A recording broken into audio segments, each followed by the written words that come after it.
Selamat siang pemirsa, kembali hadir bersama saya Miranti di Breaking News terkini. Sampah menumpuk di Kota Bekasi, warga resah dan pemerintah kewalahan. Kota Bekasi 26 April 2025, permasalahan sampah di Kota Bekasi memasuki fase kritis. Tumpukan sampah yang menggunung di berbagai titik, mulai dari tempat pembuangan sementara, pasar tradisional, hingga permukiman padat penduduk yang memicu keresahan masyarakat.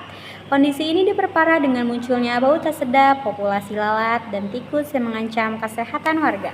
Pantauan di beberapa wilayah seperti Kecamatan Sukatani, Sukakarya, dan pasar-pasar tradisional Bekasi menunjukkan bahwa TPS-TPS di sana sudah melebihi kapasitas.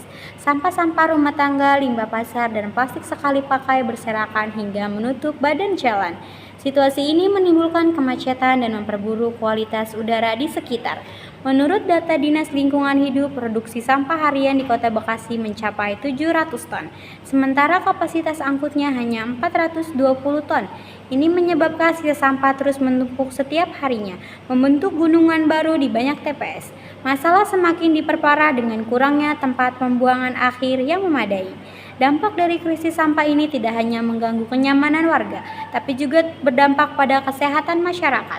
Puskesmas setempat melaporkan adanya peningkatan kasus kulit, diare, dan infeksi saluran pernapasan yang diduga berkaitan dengan lingkungan yang tidak bersih.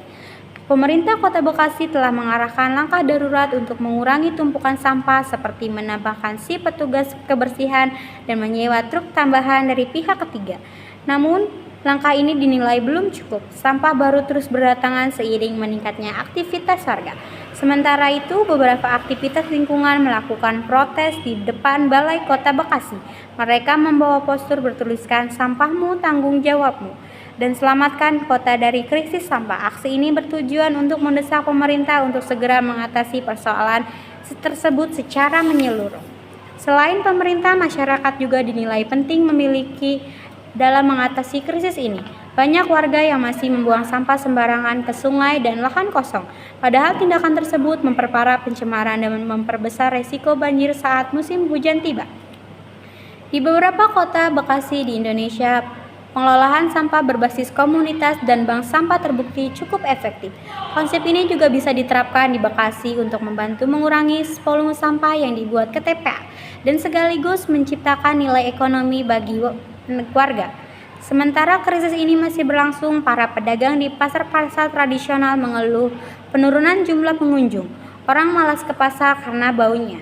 Omset kami turun hampir 40%, kata Anton, seorang pedagang sayur di Pasar Cempaka.